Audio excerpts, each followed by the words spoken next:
Hi guys! Welcome back to my page. Welcome back to my channel, Online Selling Tips and Techniques. So for today's video, ang ating pag-uusapan ay yung trending online. Yung pinag-uusapan about sa 1% tax na i-impose o idadagdag na buwis sa mga online seller.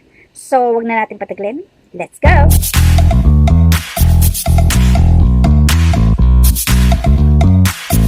So ano nga ba itong 1% tax na i-impose sa atin?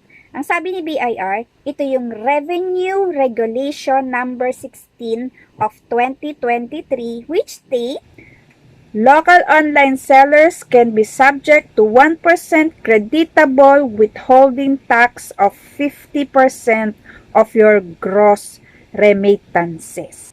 So ano ang ibig sabihin nun? So yung kinita natin na mga online sellers sa buong isang taon, halimbawa, 500,000K pataas. Ang 50% ng 500,000 is 250,000. Yung 250,000 na yan, nakalahati ng 500,000, yan ang bibigyan ng tax ni BIR.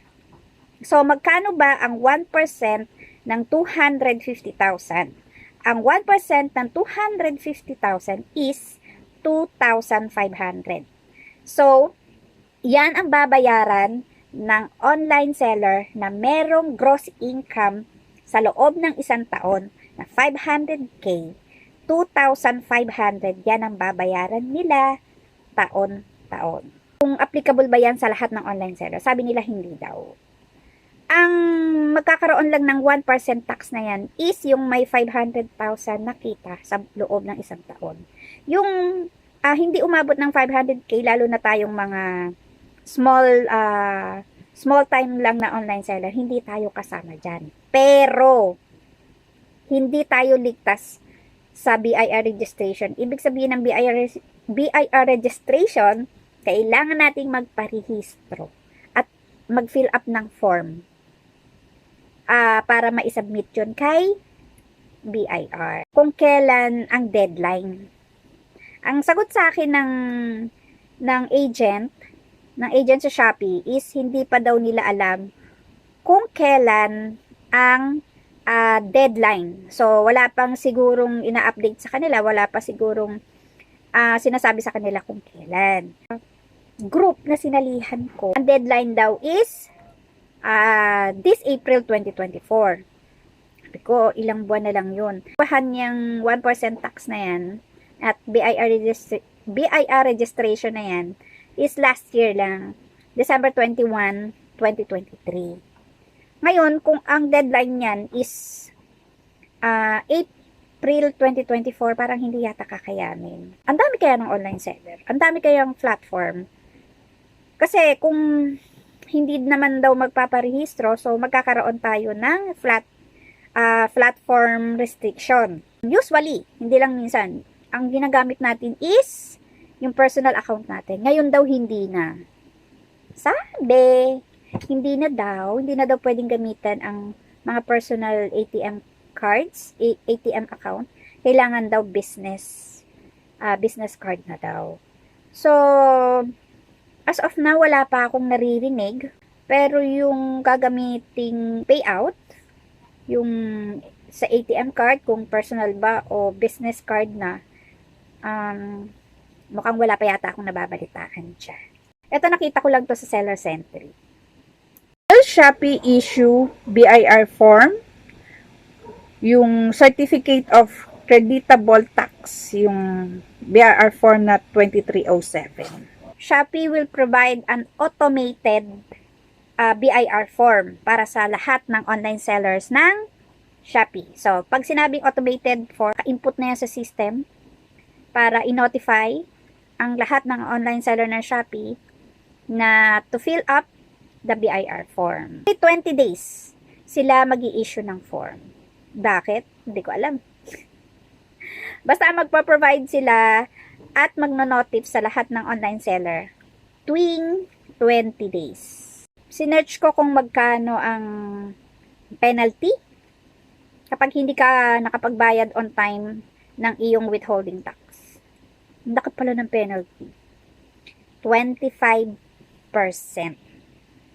yung surcharge nila. Halimbawa, 2,500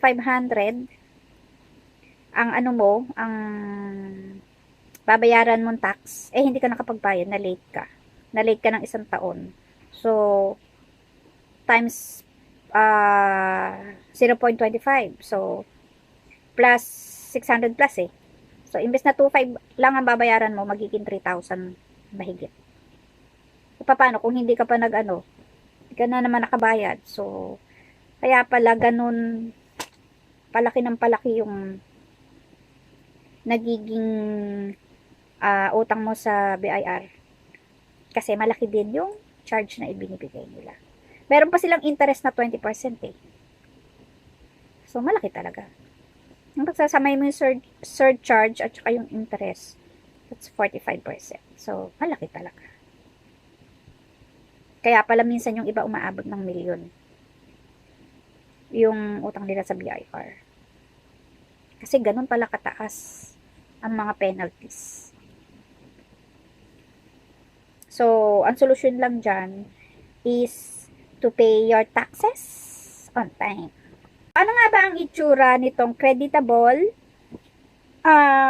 withholding tax form na to o yung certificate of creditable tax? Yung BIR form ang tawag nila is 2307. BIR form 2307. Yan yung form na fill upan ng mga online seller. So, may nakita ako ito. Yan lang yung malinaw na nakita ko, kalahati lang. Heading at saka yung other questions na basic question, yung pangalan, address, yan, na buo yung form, kaya lang medyo malabo. So, i-input ko na rin dyan. Tingnan nyo na lang din. So, tatlong images yan. So, ang nakalagay dyan is creditable withheld tax. BIR form 2307. Yan yung tawag sa form na fill upan nating mga online sellers. I do hope nakatulong yung video ko. For the meantime, yan muna yung pwede kong i-share. Kung may bago man dyan sa BIR registration natin, ito naman sa inyo yan. But for now, yan muna yung na-gather ko and na-research ko. Please do follow my page and my YouTube channel. Meron din ako sa Twitter, meron din ako sa Instagram, at lalong-lalo na meron ako sa TikTok. So, online selling tips and techniques, pare-pareho lang sila. So, thank you for watching. Bye!